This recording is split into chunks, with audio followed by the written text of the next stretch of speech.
Episode 101, Fired from My Dream Job on the Social Workers Rise podcast. Hello, my name is Catherine Moore, social worker, mom, coffee lover, and founder of Social Workers Rise, where we inspire social workers to connect, expand their knowledge, and change more lives than they ever thought possible. I'm so excited you found my podcast. We will talk everything social work on every level from micro to macro. We will hear the stories of social workers who are doing big things, learn new skills, and most importantly, give you actionable steps to make a difference today. Let's go. Hello, and welcome to another episode of Social Workers Rise. It is your host, Catherine here. This week, we are talking about how I was fired from my dream job. And I share this with you because my goal with this podcast is really to change the narrative of the social work industry. And a lot of times that narrative may be that it's your fault, that you should have all the answers as a new social worker. That's just impossible. And I see so many times where organizations gaslight new employees into thinking you did something wrong, you are at fault here, and now it's time that you leave. When in actuality, that's just how the systems are set up, and they know it. They know it. It's just easier to blame you than to blame a system that is just set up completely wrong from the beginning. And that just may be how they operate. So, with this podcast episode, I'm hoping that if you resonate with any part of it, that you are able to look at your own situation and see, man, is this a place that I really want to work? Is this where I want to give my energy? Is this where I want to spend my time? Is this where I want to dedicate 40 hours a week for the next couple months, for the next couple years? And really, what is going to be best for you? So, you're going to hear my story about what happened. I'm going to review and point out the toxic traits of the workplace. And lastly, I'm just going to give a quick overview on when it may be time for you to consider leaving your employer. Whether you have loved them or hate them since you've been there, it's important to know this information because I do want you to know that you are never stuck. You have valuable skill sets that are in high demand right now. So, we're going to hop into this episode right after this ad from our sponsor, the Rise Directory.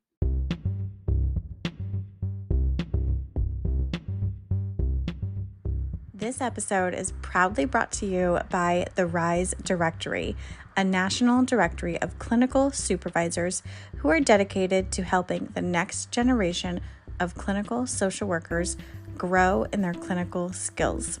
The link is in the show notes. Check it out and tell every clinical supervisor you know about this directory. Hello, and welcome to another episode of Social Workers Rise. It is your host, Catherine here. I know that we have a lot of new listeners, and if that is you, thank you so much for being here. A little bit about me and why I started this podcast. I am a licensed clinical social worker based out of Southern California. My background is primarily within medical social work. So, since 2015, I've worked in different medical settings as a social worker, including hospice, palliative care, hospital, ER, outpatient. So, a lot of different settings within medical social work. Now, I also do this podcast, the Social Workers Rise podcast. I have very small, limited availability for career coaching and counseling. And I also have created a couple different courses specifically for social workers. One is the Clinical Essentials for the Future Therapist, and the other one is the Pulse Basics for Medical Social Workers. And my goal really is to support and nurture new social workers because our burnout rate is just unacceptable. And I know that we need additional support for new social workers because when you come out of grad school, it's like sink or swim, right? Grad school is so supportive. You have teachers who are just, very compassionate and supportive. And then you graduate and they're like, bye, Felicia. That's it. No more support, no more nothing. Maybe if you have a good alumni association, I don't know. But a lot of times that's just the capacity that the colleges have. And so I kind of see it as up to us, up to the social work community to nurture and really help the next generation of social workers come in because this field's rough and it can be lonely, it can be isolating. Today, I wanted to share with you the story of when I got fired from my dream job, and I'm grateful for it. I am so grateful that I was fired because of a couple different reasons, mostly being because it was a toxic work environment. And I didn't realize it. I was just so gung ho, like, this is my dream job. Yes, I landed it. I'm so good. I'm going to succeed. Failure is not an option. And that's what I would tell myself, right? so, so here's what happened. I I've always had a heart for macro work, for big scale, like change, right? So during grad school, I had gotten hired as a grant writer and I was so excited. I had never done grant writing before. So I was really open and eager to learn about how this part of the industry works. And so I was hired. I was really excited, but there wasn't really any training or very much onboarding. I just, started working with the organization and my boss just told me, figure it out. And that grant writing is common sense. And so there's no need for me to go to any trainings or anything extra to develop my skills around this. So I'm like, okay, uh, there's the lack of support, right? Not very much support there. And whenever I did submit work to my boss, I wasn't really sure what they were looking for because everything I submitted would be wrong. And I apparently didn't have common sense because I couldn't read their minds as far as what they wanted. So there was just some unrealistic expectations, and there was a lack of clarity around what they expected from me. But I was still in grad school. I'm not going to let this get me down, right? I'm going to push through. I'm a fighter. I'm resilient. You are not going to break me. So I did the best I could. I mean, with the lack of training, with the lack of support, with the lack of direction, I did the best that I could for about 6 months. And one day my boss called me in and said, it's just not working out anymore. And I was I said, "What do you" I was so confused. I said, "What do you mean it's not working out?" I mean, this was a complete shock to me, a complete surprise. And they said, "Well, none of your grants are getting funded." And I said, "Well, yeah, because the grants have a 9 to 12-month turnaround, so I'm not expecting to hear back from them until 9 to 12 months. It's only been 3 or 4, right? Because I was only employed there for, like, 4 to 6 months. It wasn't very long. And they just said, "Well, it's just not working out." So, I was heartbroken. I felt like a failure. It took everything in me not to cry during that meeting. Um, but I'm sure I don't think I was very very good at hiding my emotions, which is a good thing. I'm not complaining about it, but it doesn't go very far when you're trying to act strong in front of your jerk boss who just fired you. So I I went back and this is kind of how much the job was actually getting to me. I went into the job feeling very optimistic, very hopeful, very energized. And during the that short period of time, I began to notice changes within my own personality, within my own self talk, within my self-confidence, within my confidence in my clinical skills, to the point where I was in my evaluation with my current boss, and she's very supportive, very sweet, very, very nurturing, very great, right? Everything that you want in a social work boss. And she was giving me my evaluation feedback, telling me, okay, you're doing this really good. You're doing that. Like, I see a lot of improvement and growth in this. Like, overall, you're doing really, really great. And I started crying. I kid you not. I started crying in this really amazing like evaluation. And she's like, "Oh my gosh, what's wrong? What happened?" And I just said, "It's just so validating and reassuring that I don't suck as a social worker." And it had gotten to the point where I really felt like I wasn't doing a good job, felt like I was dumb. I felt like I should have known better, right? Should quote. And it was really a traumatic experience to the point where my husband even saw the changes in my personality too, that I was just so much less confident and dreading going to work. I was intimidated by my boss and like scared, nervous, not wanting to talk to them because I didn't know how they were going to respond. What kind of mood are they going to be in today? And so when I got fired, I felt like a failure. I felt like there was something wrong with me, that I couldn't hack it. I wasn't good enough, because that is kind of the messages that I had received. But now, stepping away from that experience, I realize it's not me. It's just how that company operates. That's just what they do, right? They likely hire people for a short period of time to crank out a bunch of grants and then fire them so that they can get the grant money, but they don't have to pay someone to be there all the time. Which it would have been helpful to know that I was a temporary position. But, that's just how they do business. And I can look back and recognize a lot of the toxic traits of that work environment. And here are some of the toxic traits that you should be aware of. They weren't all present for me, but you can see that some of them will be. And some of them might be present for you too, because they are unfortunately common within social work.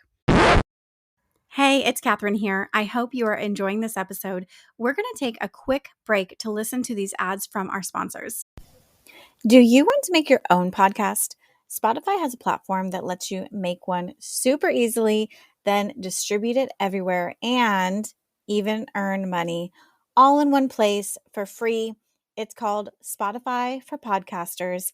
And this is the platform that I use because it makes it so simple to record and distribute your podcast all in one place using your cell phone. What you need to do is download the Spotify for Podcasters app or go to www.spotify.com/podcasters to get started. If you're planning to take the BBS Law and Ethics exam, the ASWB Master's or Clinical Licensure exam, or if you're studying for the MFT exam, then you need a proven program that can help you understand the exam questions and pass with confidence. If this is you, I highly recommend the Therapist Development Center. I personally use TDC to pass my law and ethics and clinical exams and found the program provided me with everything I needed to pass with confidence. TDC's program integrates various ways of learning in an organized fashion, containing all of the information you need to pass without the overwhelm.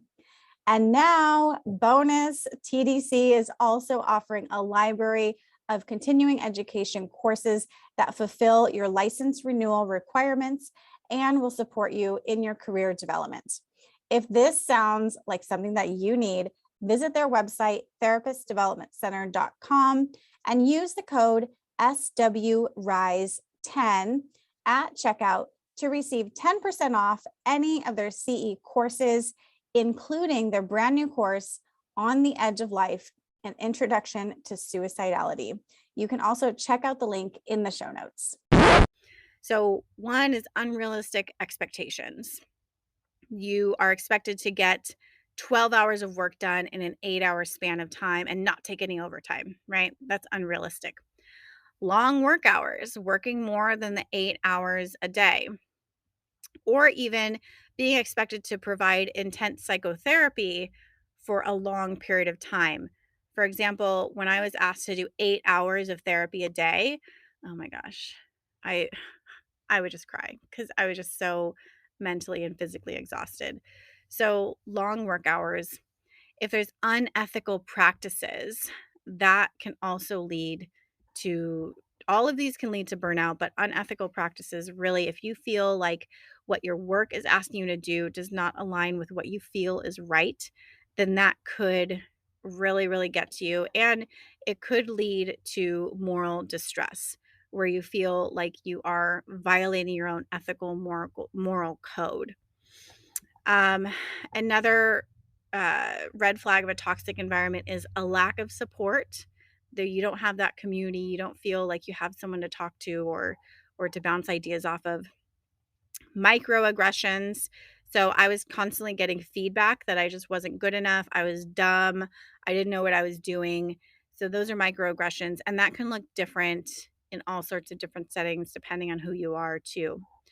Um, a lack of trauma-informed policy and procedures where they're just all about the business, right? And they're not understanding of how being exposed to trauma on an ongoing basis could affect their staff, and that we need extra time. Like, we need those mental health days.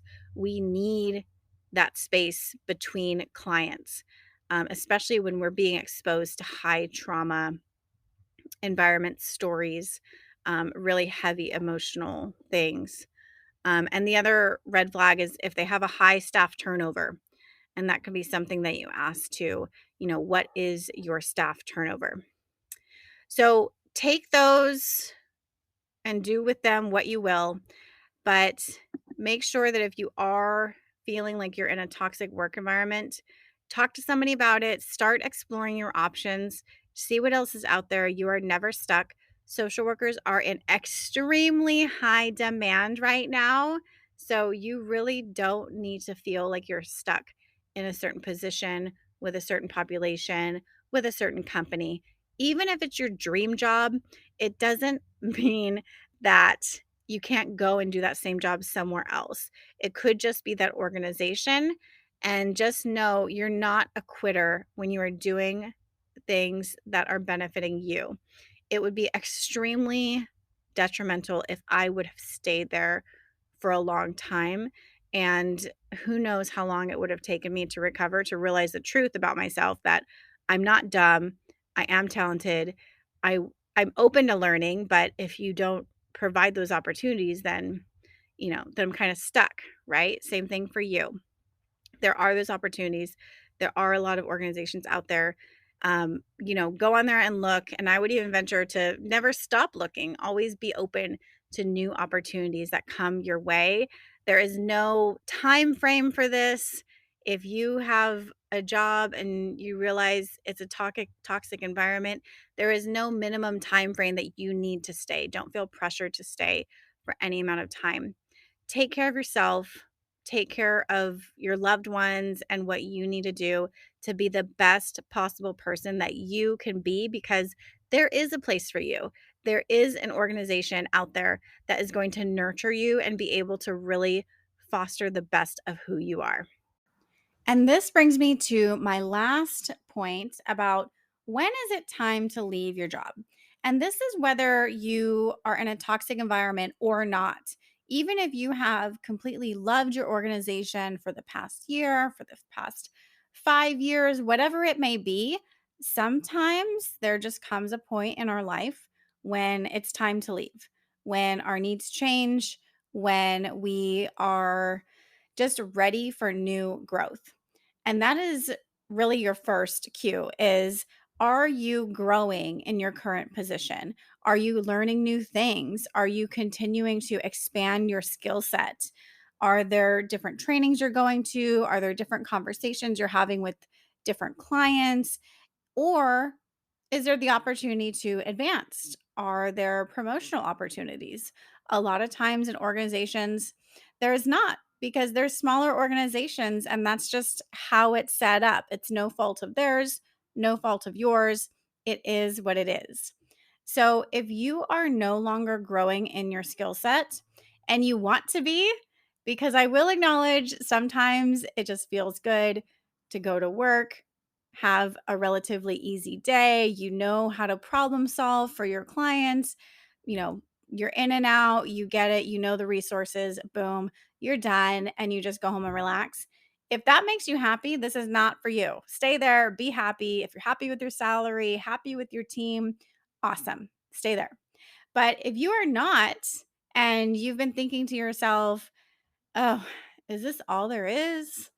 Is there anything else out there? Or you're feeling bored or discouraged or irritable, or you hold grudges against your boss for not promoting you or not giving you a raise, then I'd really, really consider, if that is the right environment still for you, or have your needs changed? Is it time to look for other opportunities that can facilitate career growth? And there is absolutely nothing wrong with that. The other the other way to know if it's time to leave your job is if you're actually looking for ways to avoid doing your job. So, are you just doing the bare minimum? Are you, constantly trying to get out of your job, get out of your work, say, I don't want to go, I'm feeling sick. How many sick days do I have? How many vacation days do I have that I can just use to get out of it because you don't enjoy it anymore? Or it could be that you are just exhausted. You're burnt out. Maybe you even dread going to your job. That is going to show up to your coworkers, to the culture of your company, and to your clients. People can pick up on when you don't really want to be there. Even if you are the greatest actor in the world, which I know you're not because you wouldn't be in social work, you'd be in Hollywood doing movies. So you cannot act your way out of exhaustion, burnout, or dread. You just start looking for ways that you can transition out of that position or out of that organization altogether. I know you have skills because you've been there already, and there's definitely work out there for you. The other time that it's the other hint, right? Or red flag, I don't know, whatever you want to call it, is when you start developing some bad habits. So if you're in a job that is not the best for you, you may start to drink, use drugs, get crunk on the weekends more than you should, get crunk on the weekdays more than you should, and you had never done that before. Or if you did, you were responsible about it, but now you're starting to develop some bad habits. And this is even a change to your personality, right? Which I experienced a change to my personality. I was way more irritable. I was sad. I was feeling much less confident. And I really wasn't the best version of myself that I could have been because I was spending, 40 hours a week at this place that was detrimental to my mental and my physical health.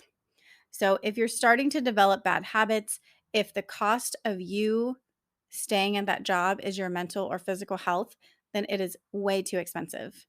Get out of there ASAP. Start looking for other employment opportunities because you're just going to become unhealthy. It's going to continue to spiral until you just don't even recognize who you are anymore.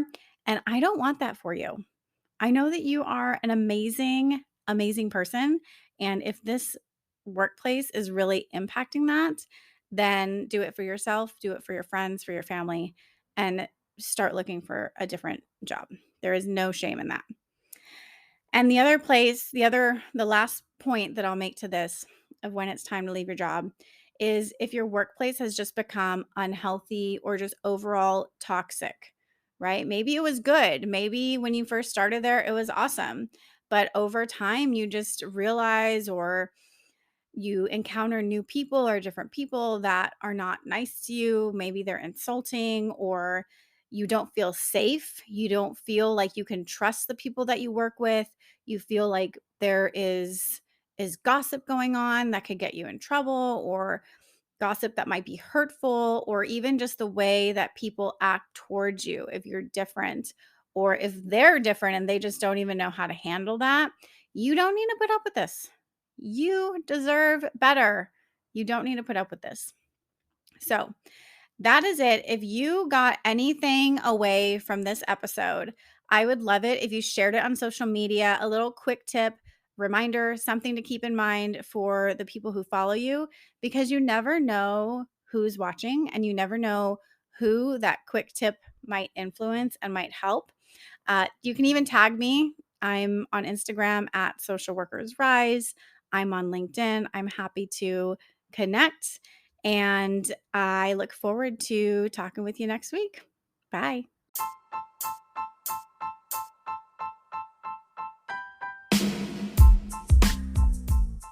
Thank you for joining us on another episode of Social Workers Rise. If you loved it, please open up your iTunes, tap the 5 stars, and leave a short note on why you love listening to the Social Workers Rise podcast. Also, if you want to share it on social media, I absolutely love it. You'll have me fangirling all over you. Take a screenshot and share it and tag me at Social Workers Rise on Instagram and Facebook. Lastly, just want to leave a little bit of legal disclosure here that the information, opinions, and recommendations presented in the Social Workers Rise podcast are for general information only, and any reliance on the information provided in this podcast is done so at your own risk. This podcast should not be used in place of professional advice, therapy, or clinical supervision. And with that, my friends, I'll talk to you next week.